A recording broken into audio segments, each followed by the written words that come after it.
Hey guys, it's me, the gaming Dr. Mada, and welcome. And yeah, different environment yet again. I know you're wondering where the heck I am, but just know I'm with family and I'm safe.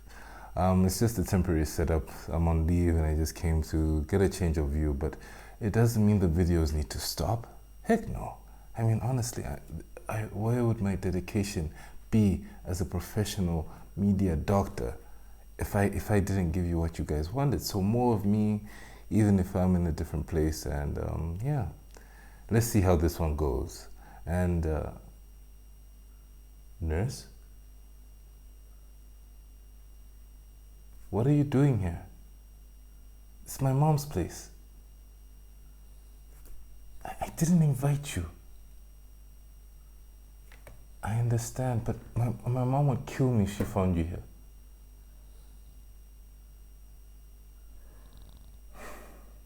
Okay, fine. You can stay, I guess. You're not sleeping in my mom's room. Let's come back.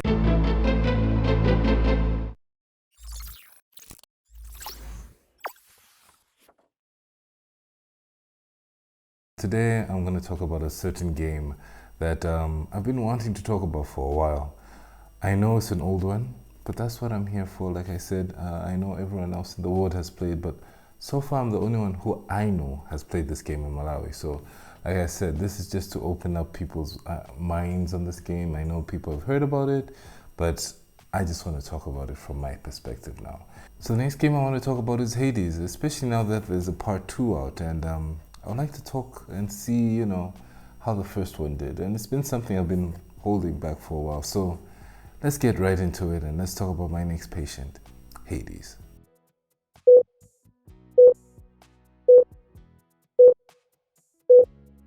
Supergiant Games came to life in 2009 when Amir Rao and Gavin Simon, two ex-EA developers, decided to break away from the corporate machine to chase something more personal and imaginative. Their gamble paid off in 2011 with Bastion, a vibrant action RPG that turned heads with its hand-painted look, dynamic narration, and atmospheric storytelling.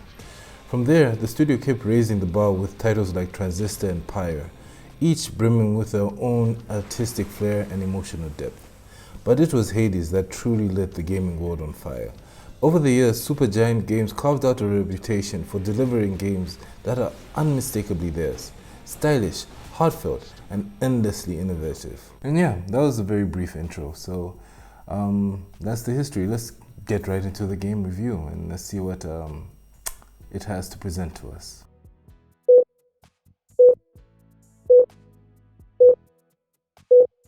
Hades puts the players in the sandals of Prince Zagreus, rebellious son of the underworld's stern ruler who is determined to break free from his dad's gloomy domain.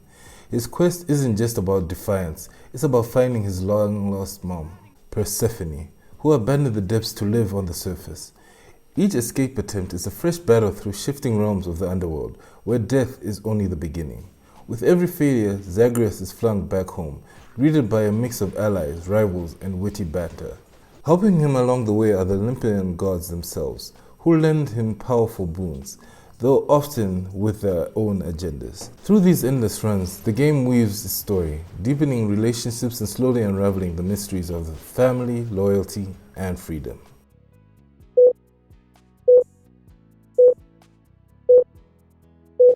The story sounds so simple, but the journey to Earth is just what makes this game incredible.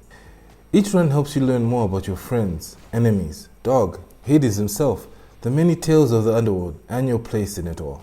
You discover more about the punishments that Hades has put on the citizens of his domain, and somehow help the people of the underworld overcome their punishments. You even build a relationship with one of the bosses in the game where it gets actually romantic, and it feels very natural and well earned as you progress through the story and you die or defeat her as many times as possible. Zagreus is a very relaxed, charismatic, and overall a pretty cool character. He's very smooth talking, and I love how he engages with his enemies and his friends as he progresses through each of these levels. Even that damn skeleton Hydra. Zagreus' voice actor did a great job. You dusted off on my account. The interactions with Hypnos and his comments after you returned from your runs were fun and interesting. Learning more about Achilles and how your friendship and his training grows as you progress with this journey with him. Thanatos appearing to help you in battle was also awesome, although he does have an out-of-nowhere relationship path, which really surprised me because I honestly thought he was more of a brother than anything else, which I won't lie, made me feel awkward, like really awkward. The bosses also have their unique personalities, from Agera's sisters, the Hydra, Theseus, and Asterius, and of course, Hades. Then we have the Greek gods you interact with, as they help you with your boons and whatever, who are also quite entertaining. You get new buffs and power-ups which help you create your own playstyle and loadout. In terms of your weapons variety, you also get the Stygian Blade, the Coronat Bow, Aegis Shield, Varus Spear, and Malphone Fist, and finally, X-Graph. You can choose one of these at the beginning of each run, and using them more and completing tasks with them makes them stronger and leads them to unlock their alternate forms. You also get various buffs and accessories that make Zagreus' journey a little bit easier, such as power-ups that let you die twice during a run, or carry more orb things that you can shoot out at enemies. The combat is also fast-paced and needs a plan to think. It's not just simply mashing as much as you want and expecting the best. There are minimal combos, if any, but something about it just works, especially when you start to power up with your boons. You also start to become wiser in your selection and your tactics. The graphics are artistically made with a very well drawn aesthetic that gives this a very unique flavor. The artwork is quite beautiful. The various environments you go through as well as you head through your journey through the underworld are well crafted and wholly unique. You even get an option of decorating your father's office and your room as well as you progress through the game and unlock new material. The enemies in each level get tougher and smarter with their tactics and attacks as you progress through the game. Especially those damn poisonous rats. I hate those damn poisonous rats. My journey through the underworld was never dull or tiring. I never felt that fear of dying anymore after every new run gave me more to understand in this world, and it was a gorgeous world to experience. I also love the music in this game. It feels fun and punchy. In terms of my negatives, I have mentioned the Thanatos relationships that felt forced, as you seem to be more like siblings than people who have any sort of romantic tension, to be honest. So that felt off. Also, more combo-based attacks and moves would have been appreciated, giving it some hack and slash elements to the game. Despite this, with everything from the gameplay to the story to making me not worry about being unalive for my 100th time was something no other game has managed to do for me or make me feel. And yeah, as you can see, not bad overall, and it's going to be a very brief review. So let's go on to our diagnosis.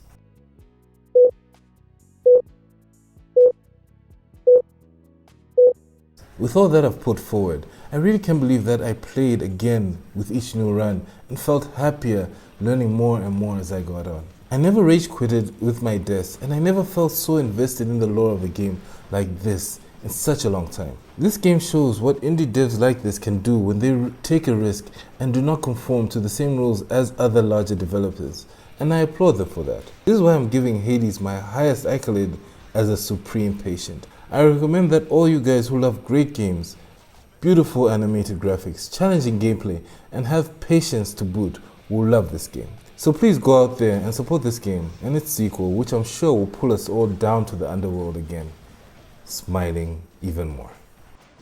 With that, let's go on to the recommendations of this game.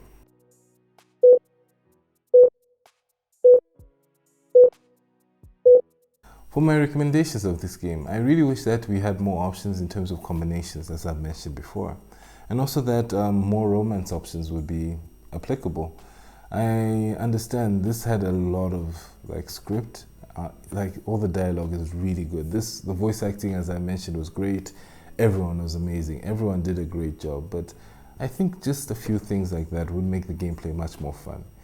And I just wish we had a little more bosses. I know there are mid bosses in between each level. I forgot to mention that. But sometimes, just a variety of more larger bosses would have been fun. So I think they may have addressed that in the second one. So we'll see when I get there. Have my blessing. That concludes this review, and I just hope you guys enjoyed it. And for my YouTube recommendations, if you guys like reviews and all that, I would recommend going for Gaming Bolt. I feel they're a chilled, unbiased gaming review channel, and a lot more trustworthy than the bigger guys. So go give them a like, go give them a subscribe.